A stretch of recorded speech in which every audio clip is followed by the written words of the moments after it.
فهو ده السر اللي الكباتن مش عاوزينك تعرفه عشان تفضل محتاج لهم.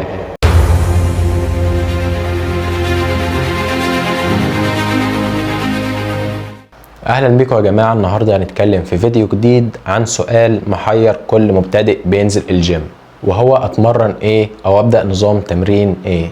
لان اغلب الناس اذا ما كانش كلهم اول ما بينزلوا الجيم بيكونوا ضايعين خالص ومش عارفين اي حاجه. فواحد يقول لك العب بروس بليت، والتاني بيقول لك العب ابر لور، والتالت بوش بالليج، وانت يا عيني مش عارف اي حاجه، وفي الاخر بتتشتت ومش عارف تبدا منين. عشان كده في الفيديو ده هقولك افضل نظام تمرين تعتمده وتمشي عليه لو انت لسه مبتدئ او شخص جديد في الجيم.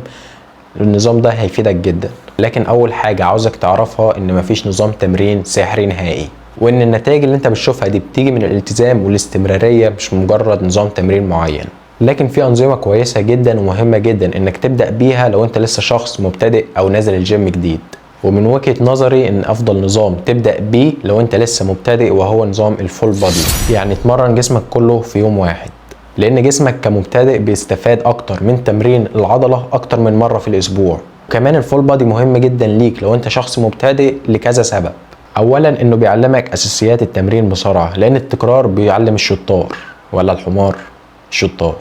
تاني سبب انك بتمرن العضلة اكتر من مرة في الاسبوع، وده شيء مهم جدا للبناء العضلي. تالت سبب انك لو فوتت يوم تمرين مش هيضيع عليك عضلة بحالها وتستنى اسبوع كمان عشان تعيد التمرينة تاني او تمرن العضلة دي.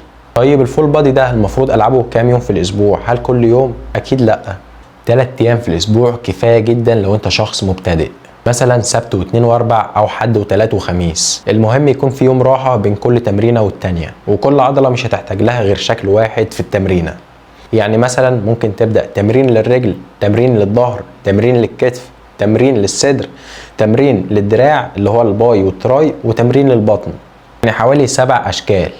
هتقولي لا، انا بشوف الناس اللي بتلعب بروس بليت بتلعب اشكال كتيرة جدا، حوالي 7 اشكال للعضلة الواحدة، فالموضوع مش منطقي.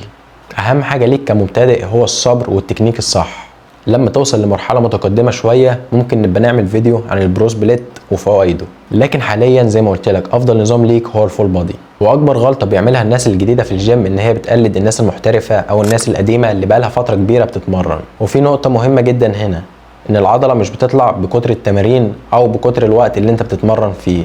انت بتروح الجيم تعمل هدم عضلي. اللي بيبني العضلات فعلا هو النوم والريكفري، الراحة، حاجات كتيرة جدا هنبقى نتكلم عنها بعدين. وتعالى اديك على السريع مثال كده لتمارين الفول بادي.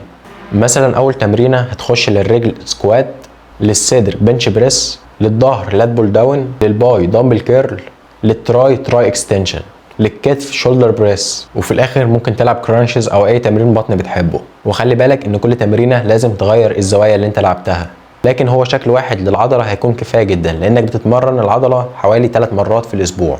خلصنا من نظام الفول بادي. السؤال المهم هنا بقى، امتى تغير نظام الفول بادي؟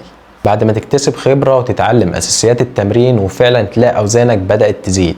ممكن بعدها تنقل لأنظمة تانية زي البروس بليت، زي البوش بالليج، ابر لور، حاجات كتيرة جدا. قبل ما اكمل الفيديو بس عاوزك تدعمني وتشترك في القناة وتفعل زر الجرس عشان يوصلك كل جديد. لو الفيديو عجبك واستفدت في الاخر ما تنساش اللايك، واكتب لي كومنت تحت ايه رأيك في الفيديو وعاوزنا نتكلم عن ايه الفيديوهات الجاية ان شاء الله. فالخلاصة على السريع كده، لو انت لسه مبتدئ في الجيم الفول بادي احسن خيار ليك. ما تقعدش تدور كتير على نظام سحري، لان مفيش نظام سحري زي ما قلنا، والعضلات مش بتطلع لوحدها لمجرد اسم نظام تمرين او اسم جدول تمرين. فول بادي 3 ايام، نام كويس، كل كويس، ركز على التدرج بالاوزان، ابعد عن التوتر والاسترس، خد راحة كفاية ما بين المجاميع، ما تقلبش دماغك لان الموضوع ابسط من كده بكتير. مع الوقت هتلاقي جسمك بيتغير، قوتك بدأت تزيد، اوزانك بدأت تزيد، وصحتك بدأت تبقى احسن. عاوزك تكتب لي تحت في الكومنتات بقالك قد ايه بتتمرن، وايه نظام التمرين بتاعك، وهل بتلعب فول بادي او جربته قبل كده ولا لا. واشوفكم في فيديو جاي ان شاء الله. السلام عليكم ورحمة الله وبركاته.